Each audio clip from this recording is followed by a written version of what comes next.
Hello, you're watching News Mongolia on MNB World, and I'm your host, Jargalma Tushinjargal. On the News Mongolia today, the implementation contract for the Kashan Kmod cross-border railway has been signed.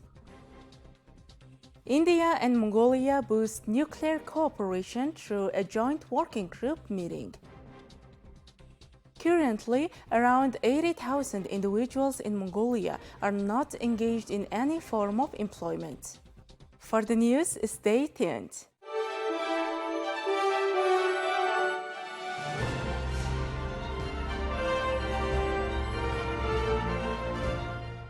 The implementation contract for the Kashan Kmod cross-border railway has been signed, marking a major milestone in Mongolia-China infrastructure cooperation.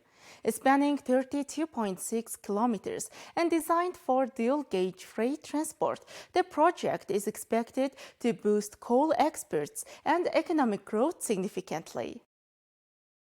The Kashan Kmod cross-border railway will span a total of 32.6 kilometers and is designed to operate with a dual-gauge system, a wide gauge capable of transporting up to 30 million tons per year, and a narrow gauge with a 10 million ton annual capacity, as outlined in the technical and economic feasibility study. The total cost of the project is estimated at 902 billion Mongolian with financing provided by GSC. The project executor selected is China Railway Construction Corporation, a leading Chinese infrastructure firm.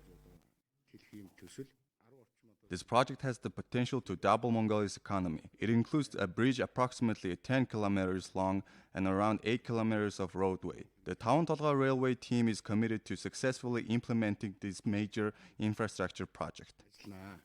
Our company won the tender on May 9th. The construction period is set at 24 months, and we are determined to complete the work within that time frame. However, we cannot rule out possible delays due to challenges such as Mongolia's climate conditions and labor permit issues. In line with the intergovernmental agreement, plans are in place to phase in railway connections at several key ports, including Shivechurun, Sikhe, Bichicht, Zunghatavch, and Hangmandal. As a result, Mongolia's coal export volume is expected to grow from the current 83 million tons to 165 million tons annually. The project is widely recognized as a critical infrastructure initiative that will bring mutual economic benefits to both countries. This is a mutually agreed upon arrangement. One of our conditions is at least 30% of construction work must be subcontracted to Mongolian companies. This not only promotes local participation but also helps mitigate the impact of exchange rate fluctuations. Within the framework of China's Belt and Road Initiative, we are working together with Mongolia to advance development in transportation and other sectors. I am very pleased to witness the launch of this second major railway infrastructure project connecting China and Mongolia. Both parties emphasize the importance of enhancing border infrastructure capacity to deepen the comprehensive strategic partnership and to expand bilateral trade flows. As India and Mongolia mark 70 years of diplomatic ties, the two countries held high-level meeting to deepen cooperation in nuclear energy. The joint working group discussed joint projects and training initiatives in peaceful use of radioactive materials.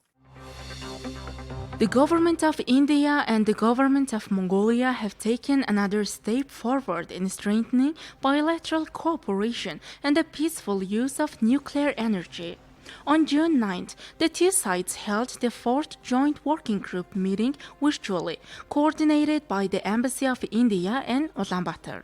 The meeting was held under the framework of the Memorandum of Understanding signed in 2009, which focuses on collaboration in the peaceful use of radioactive minerals and nuclear energy. Leading the delegation were Arun Kumar Nayak from India's Department of Atomic Energy and Chatrabal Mawak from Mongolia's Nuclear Energy Commission. In his opening remarks, India's ambassador to Mongolia, Atul Malhari Katurve, highlighted the special significance of this year's meeting as the two countries celebrate the 70th anniversary of diplomatic relations and the 10th anniversary of their strategic partnership. He also emphasized the shared spiritual and historical ties between the two countries and reaffirmed India's commitment to the principle of atom for peace. The two sides discussed opportunities to enhance cooperation in areas such as agriculture, healthcare, industry, and environmental protection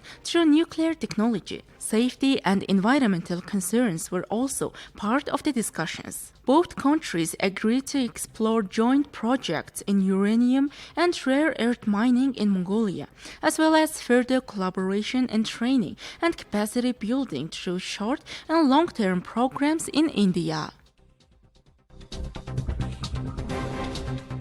With over 80,000 people in Mongolia currently unemployed, the government is ramping up efforts to guide students toward 130 identified in-demand professions, yet awareness remains low.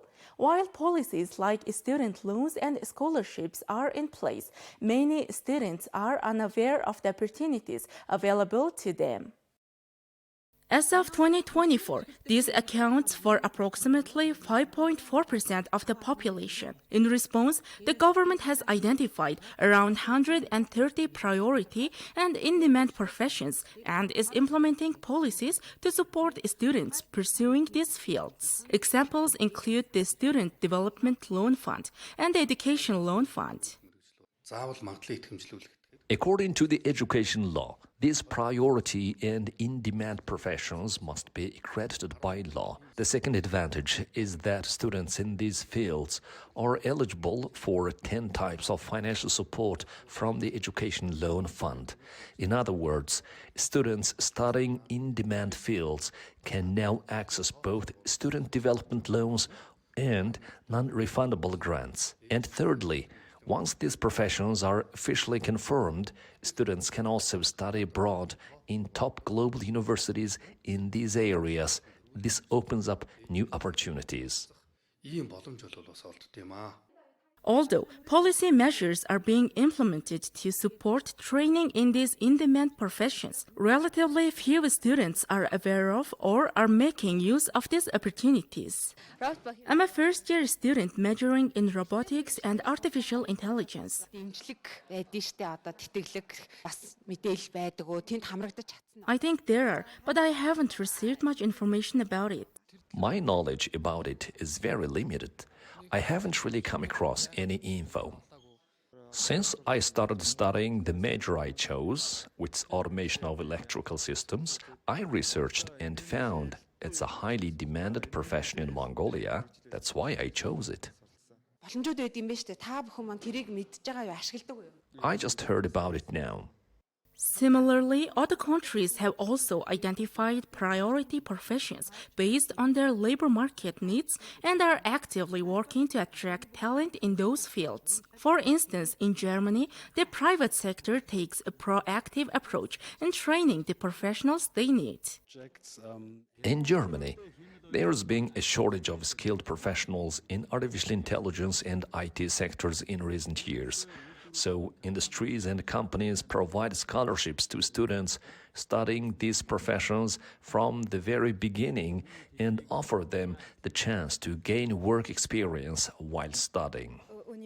In France, there is a significant shortage of engineers and teachers. To address this, our country has invested heavily in raising awareness among the public about these professions and attracting people to study them. Of course, they also offer scholarships to support them.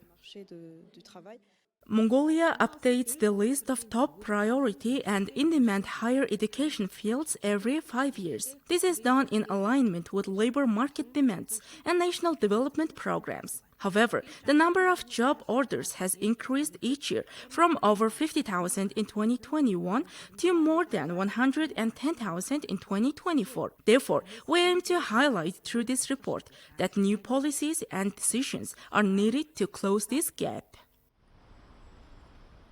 Thank you for staying with us. Here are the currency exchange rates provided by Mongol Bank.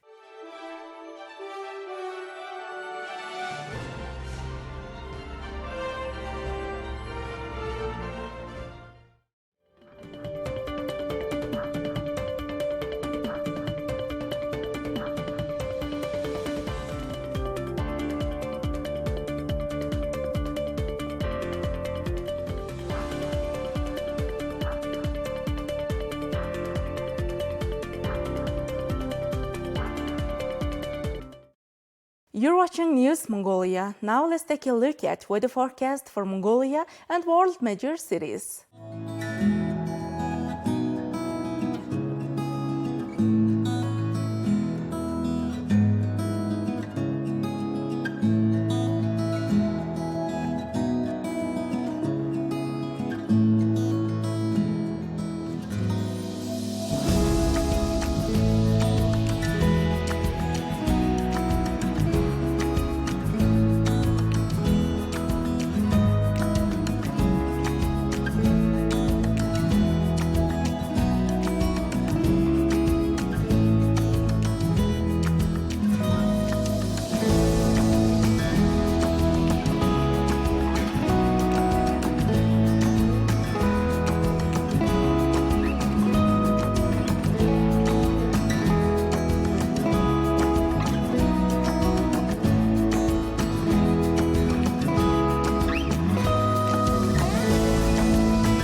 Alright, that's all for today. Thank you for staying with us.